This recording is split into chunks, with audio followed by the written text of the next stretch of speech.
Montana Territory, 1878.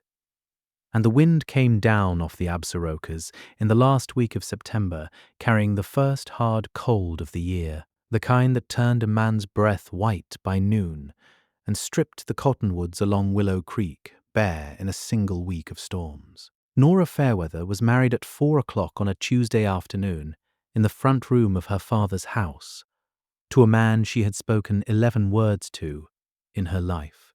And she did not stop crying until well past midnight. She had known it was coming for a fortnight, ever since her father, Emmett Fairweather, had come back from town grey-faced, and would not meet her eyes at supper. And she had pieced together, from what he would not say and what her aunt let slip, the whole shape of the thing before anyone troubled to tell her outright. Her father owed $400 to Cyrus Pike, the largest cattleman in 3 valleys, lost across a card table over 2 bad winters, and Pike had come to collect it, not in cash. Emmett Fairweather had none, but in an arrangement that would settle the debt entirely and, Pike had said, with a smile that did not reach anywhere near his eyes, spare the family the indignity of losing the farm outright. "There's a man up Willow Creek Canyon owes me a favor and wants a wife," Pike had told Emmett, in the back room of the Bellamy house where such business was done. Devereaux fought the whole war and came back looking like it, and the whole valley's half afraid to ride past his gate. Man like that isn't going to court a girl proper, and he isn't going to get one any other way. You give me your Nora for his bride, I mark the note paid, and everybody comes out even. Emmett Fairweather had not liked it. He had said so, weakly, twice. And then he had looked at his own worn boots, and his daughter's thin winter coat, and the mortgage papers on the kitchen table, and he had said yes, because a man who has already lost at cards has very little left to lose with. And Nora Fairweather had understood, hearing the whole of it second-hand through a closed door, that she had just been spent, like the $400 she was worth. Holt Devereaux was 39 years old, and the scar that ran from his left temple down through his eyebrow and along his jaw had been put there by a saber at a crossing in Tennessee in the last winter of the war. And it was not, whatever the valley believed, the worst thing the war had left him carrying. He had come to Montana in 1866 with nothing but a discharge paper and a horse. And he had claimed 160 acres in the mouth of Willow Creek Canyon, where the mountain water ran cold and constant, even in the driest August. And he had built, alone, over 12 years, a cabin and a barn, and a life that asked nothing of the valley below, and gave it nothing either. He did not come to church. He did not come to the socials. He rode to town twice a season for what he could not raise or make himself, spoke as few words as the transaction required, and rode home, and the valley had decided, the way valleys do about men they do not understand, that Holt Devereaux was dangerous, or mad, or both. He was neither. He was simply a man who had watched most of the boys he grew up with die slowly in a Tennessee winter, and had come home unable to sit easy in a crowded room, or bear a loud voice, or trust a stranger's smile, and had chosen, rather than explain any of it to a valley that would not have understood, to live where no explanation was required. Cyrus Pike had come to him in August with the offer, and Holt had refused it flatly, twice, not because he did not want a wife. God knew he had wanted one. Quietly, for years. In the particular aching way a solitary man wants a thing he has stopped believing he deserves. He refused because he understood exactly what kind of arrangement it was, a girl handed over to settle a card debt, and he would not be party to trading in a person like a note come due. It was Pike's 3rd visit, and Pike's mention of the girl's name, that changed his mind. Fairweather's girl, Nora, sweet-tempered thing, does for her father since her mother passed, and, She's about to lose the only home she's got because her old man can't leave the cards alone. Pike had leaned back in his chair with the particular satisfaction of a man who has found the lever that moves another man. You don't take her, Devereaux. I take the farm outright inside the month. And she goes to work for wages in somebody's kitchen in Bozeman. If she's lucky, and a good deal worse if she isn't. You take her. She's got a roof and a name and a man who I hear treats his stock a sight better than most men treat their wives. Your choice, how you use that information. Holt Devereaux had sat with that for 3 days. Then he had ridden down to the Fairweather place and asked Emmett plainly whether his daughter had any say in the matter at all, and had been told, by a man too ashamed to look at him, that there was no other way the debt got settled, and that the girl would do as she was told, because she always had. That answer had settled something in Holt that Pike's threats never could have. He had ridden home and spent 2 days finishing a thing he had been building, off and on, for the better part of 10 years, and had not, until that moment, ever quite let himself believe he would need it finished for anyone at all.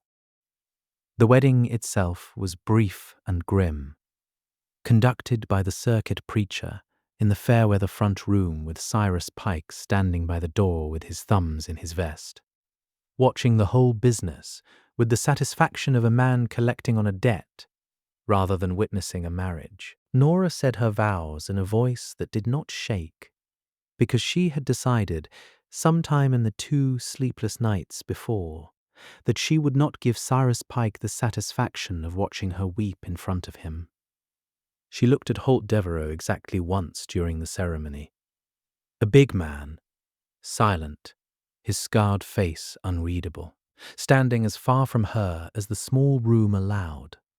And she thought, with the flat certainty of a girl who has run out of other things to feel, that she was looking at the whole of her future and that it held nothing in it for her at all. He drove her up to Willow Creek Canyon in a wagon, 12 miles, in near total silence. And the silence itself frightened her more than any unkindness could have, because she did not know yet that it was the silence of a man with no practice at conversation, rather than a man withholding it. The cabin, when they reached it in the last grey light, was plain and sound.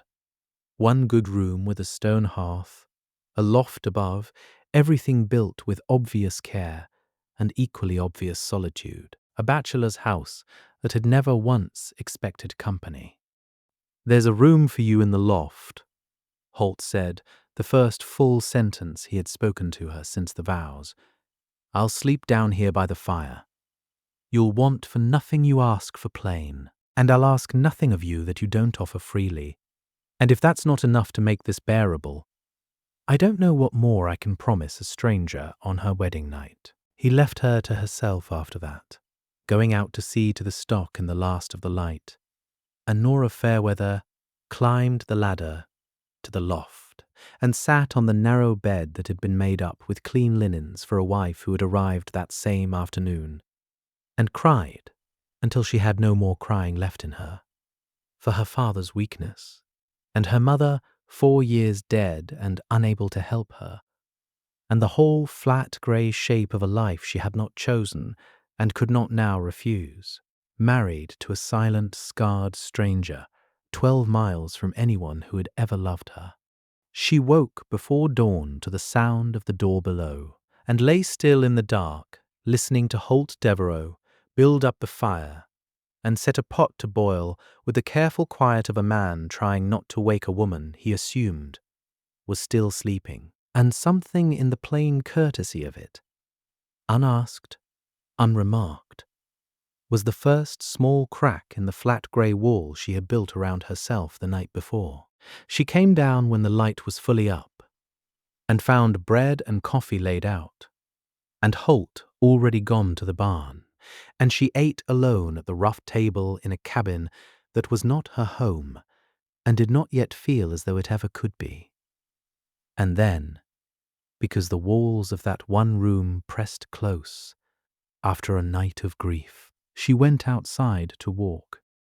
She did not mean to go far, but the morning was clear and cold, and the canyon opened out behind the cabin into a stretch of meadow she had not seen arriving in the dusk, and she followed a worn footpath past the barn, curious despite herself, and stopped dead at what stood in the clearing beyond it, a second cabin, small but whole, a proper house, not a lean-to or a shed, with glass in the windows and a stone chimney and a porch, 2 steps deep, and it was plainly not new. The wood had weathered years' worth of seasons, and yet it was also, plainly, not lived in.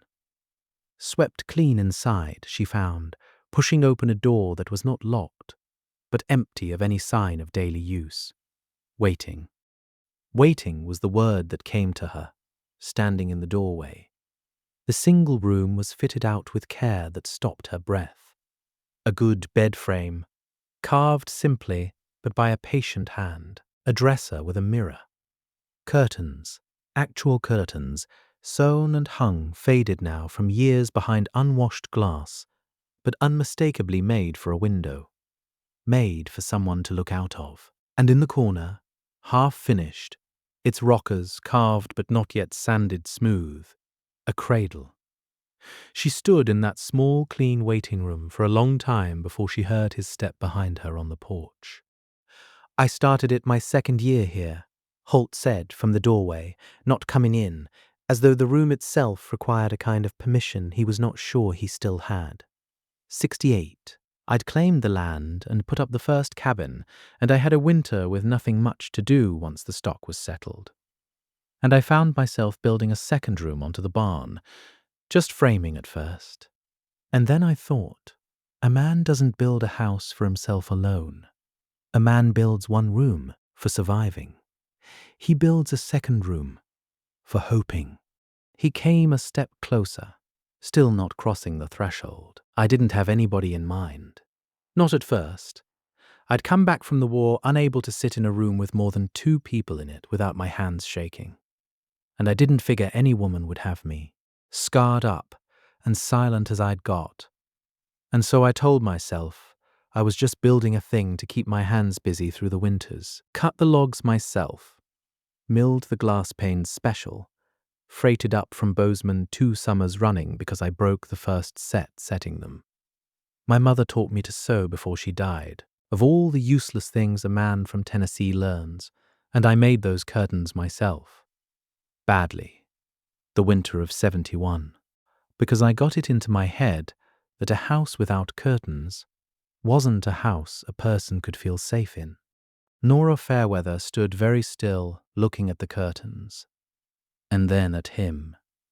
10 years, she said. Near enough. I'd stop for a season and tell myself I was a fool, building a bride's house for a bride I had no earthly way of getting, a man like me, in a valley that crosses the street, to avoid me. And then I'd start again the next winter anyway, because I didn't know what else to do with the hoping, once I'd let myself start. He looked, finally, at the cradle in the corner, unfinished these several years. I never could make myself finish that piece. Kept thinking I'd wait till there was a reason to. Why are you showing me this now? Because you cried all night in my loft over a marriage you never asked for, to a man the whole valley's told you to fear, and I won't have you spend one more night believing you married into nothing. His voice was low and entirely without artifice. I'm not going to pretend Cyrus Pike didn't hand you to me like a note come due, because he did, and I'm ashamed of my own part in letting it happen that way. But I want you to know, plain, before this goes one day further, I've been building a place for you, or somebody like you, since before you were old enough to be courted. You didn't marry a stranger's whim, Nora. You married 10 winters of a man hoping you'd exist.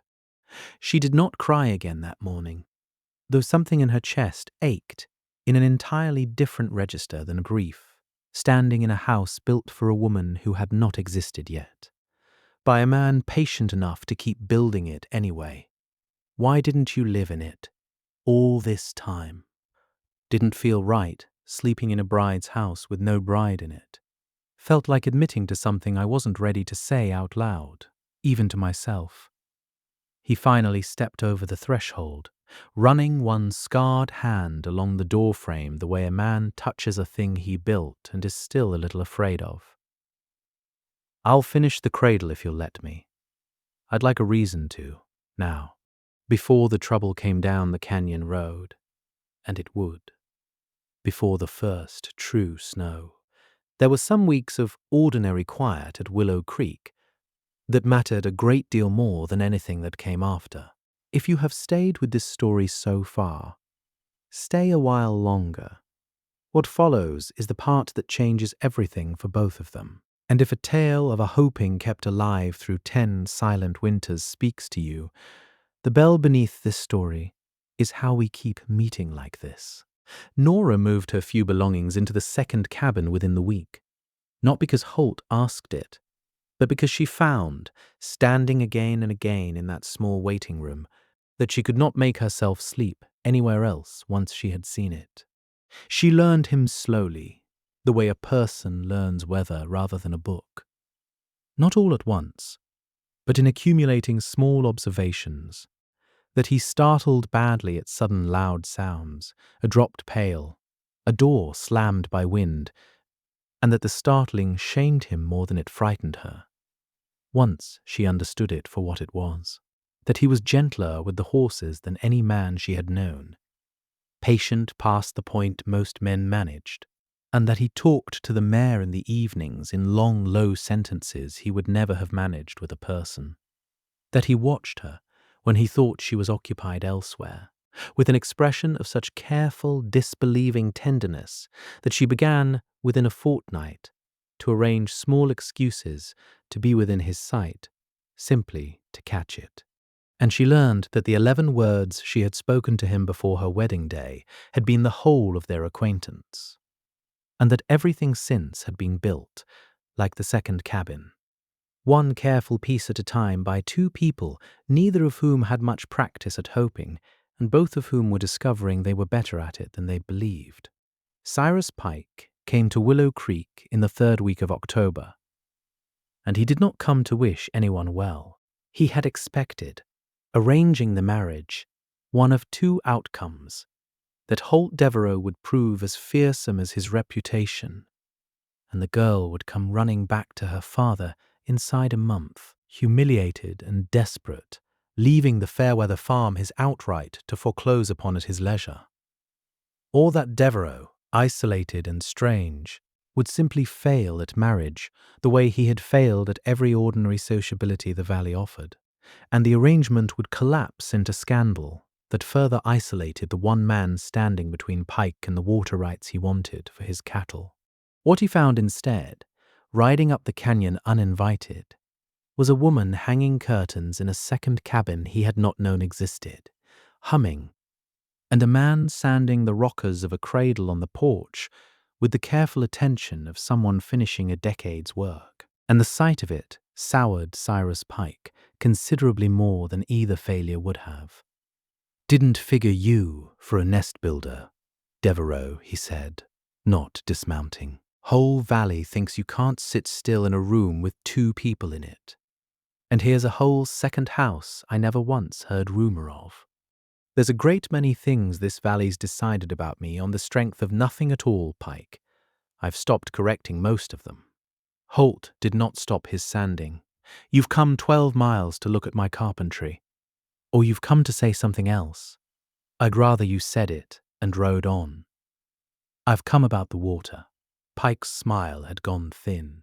"You've got the head of Willow Creek running through your land, and every ranch below you in this valley, mine included, waters off what you let pass down. I've made you a fair offer twice for the acreage and been refused twice, and I'm here to make it a 3rd time, seeing as you've gone and got yourself a wife to think of now. And a wife's a considerable expense a man in your situation might find easier to manage with cash in hand instead of land underfoot." The land's not for sale, Pike. Wasn't before I had a wife to think of, and having one now doesn't change the arithmetic. Pike's gaze slid to Nora, standing in the cabin doorway with a curtain still in her hands, and something calculating settled into his face. Might be your wife has an opinion on it, seeing as her father's debt is what bought her the privilege of living 12 miles up a lonesome canyon with a man half the valley won't sit near in church. He said it pleasantly, which made it considerably worse. Might be she'd rather a husband who could offer her a house in town and money enough for it, than a scarred recluse and a cabin nobody but you built with your own 2 frightened hands. Nora Fairweather set down the curtain very deliberately and came to stand beside her husband on the porch. Mr. Pike, I have lived in this canyon 3 weeks, and in that time I have learned more about the man you sold me to than my own father troubled to learn about me in 19 years. Her voice did not shake at all. I have seen him build a place for a stranger he'd never met, and keep faith with the hoping of it for 10 winters running, which is a great deal more constancy than I have ever seen from a man who trades daughters to settle card debts, and then rides 12 miles to try selling the arrangement out from under both of us for cash. You may keep your offer, sir.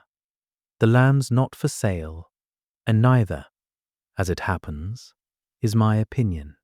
Pike's jaw tightened, and for a moment something uglier than commerce showed through the pleasant mask. You'll regret that answer, girl, when winter closes this canyon and there's nobody but a madman between you and starving. There won't be a starving, said Holt Devereux, standing now the sanding block set aside. And there won't be a selling, and if you ride up this canyon again with an offer dressed as a threat, Pike, I'll take it to the marshal in Bozeman as exactly what it is. A man leaning on a girl he traded like livestock to get at land he couldn't win honestly. Ride home. Pike did not ride home quietly, and his parting shot, delivered from the saddle with the particular cruelty of a man who has been refused twice in one afternoon, was aimed precisely at the wound he had already found. Ask your husband sometime, Mrs. Devereux, why a man who claims to have built you a house out of 10 years patient, hoping never once rode down into this valley in all that time to actually court a wife proper, the way any decent man does. Ask him whether it was shyness kept him solitary all those years, or whether there's men in this territory who tell you a different story about what happened to the last woman fool enough to trust him. He rode off before either of them could answer, leaving the accusation hanging in the cold air like smoke that would not clear.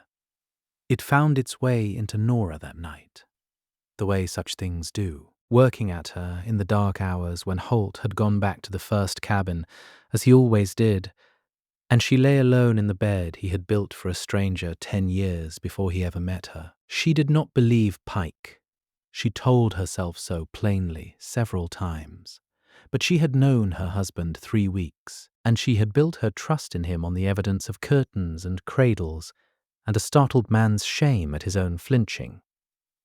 And she found, in the particular loneliness of 2 a.m, that 3 weeks of evidence could still be shaken by a determined liar with nothing left to lose. She went to him in the first cabin before dawn because she had decided, somewhere in the sleepless hours, that she would rather ask him plainly than let the question fester unspoken between them.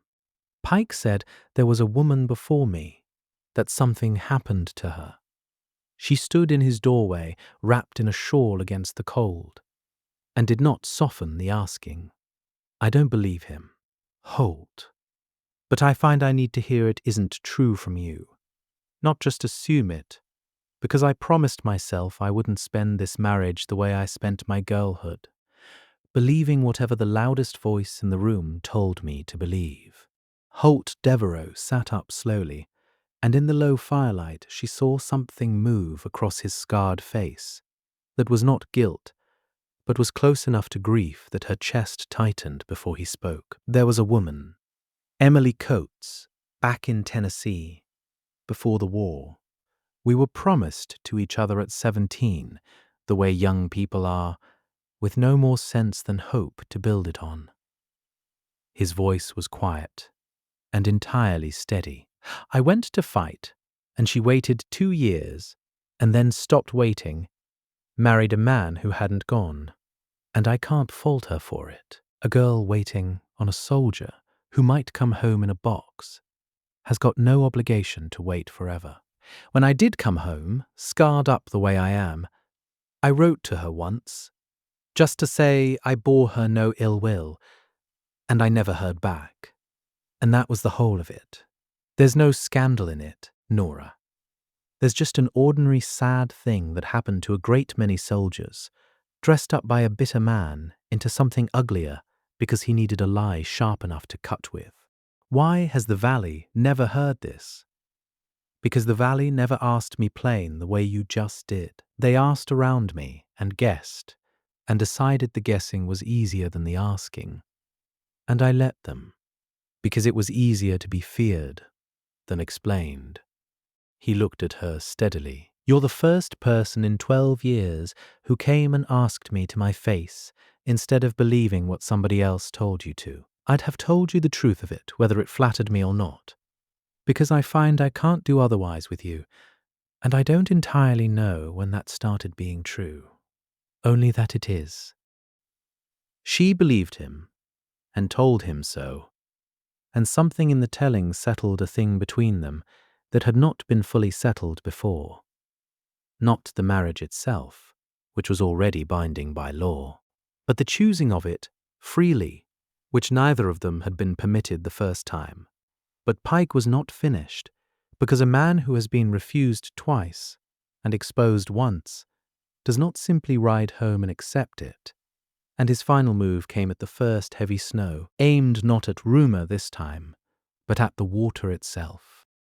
He sent 2 hands up the canyon in the last week of October, with orders to dam the headwater channel on Devereux Land, under cover of darkness, diverting Willow Creek's flow onto Pike's own range before the ground froze solid. A theft dressed as engineering, difficult to prove and devastating if it held through winter, because every ranch below Holt's claim, including the Fairweather place still mortgaged to Pike himself, depended on that same water come spring. Holt caught them at it by lantern light at 2 a.m, and it was Nora, hearing the dogs and the shouting, who rode for the nearest neighbour rather than staying to watch, because she had understood, in 3 weeks of marriage, that 2 witnesses were worth more than 1 furious husband when it came time to tell a magistrate what Cyrus Pike had actually done. The dam came down before it ever held, torn apart by Holt and the neighbour together before dawn, and Pike's 2 hands were arrested in Bozeman within the week, on Nora's sworn account and a neighbour's corroborating one, and they gave up their employer's instructions readily enough, once a magistrate made plain that a hired man's loyalty rarely survives the prospect of his own prison sentence. Cyrus Pike was never charged with the water theft directly, his own hands too clean on paper for that. But the Valley heard the whole of it within a month, the way valleys always do. And a cattleman who tries to steal a neighbour's water and trades a girl to settle a card debt in the bargain is a cattleman whose credit dries up faster than any drought could manage. He sold his herd the following spring and left the territory, and the Fairweather mortgage, oddly enough, was bought up quietly by a Bozeman bank at a fair rate, a kindness nobody in the Valley could ever quite trace back to its source, though Nora had her suspicions and never once asked her husband to confirm them. That winter, the first real one Nora spent in the canyon, Holt finished the cradle. He sanded the rockers smooth and oiled the wood by the fire in the evenings while she mended beside him, and the 2 of them talked slowly, in the particular unhurried way of people no longer performing ease, but simply living inside it. And by the time the snow closed the canyon in December, the cradle sat finished in the corner of the second cabin, waiting the way the curtains had waited, the way the whole house had waited. For 10 years. for exactly this. The following autumn there was a child in that cradle, a girl, and Holt Devereux, the man the valley had once crossed the street to avoid, carried her on his shoulders to church on Christmas Sunday, scar and all, and sat through the whole service without once flinching at the crowd, because his wife's hand was steady in his the entire time. If your heart has ever leaned toward a story where a frightened man's hoping turned out to be the truest thing about him, where a house built alone for 10 winters finally opened its door to the person it was always waiting for, then this story was for you. Out where Willow Creek runs down from the Absarokas, the love between Holt Devereux and Nora Fairweather became the kind that does not need anyone to remember it to be real, though the whole valley remembers now, and tells it right. If stories of frontier love that endured through fear, loneliness, and the kind of patient hoping only the West seems to teach, speak to you, follow the lonesome trail for more. Here, the love stories are quiet, the courage is real, and the last word is always worth the wait. Until the next trail.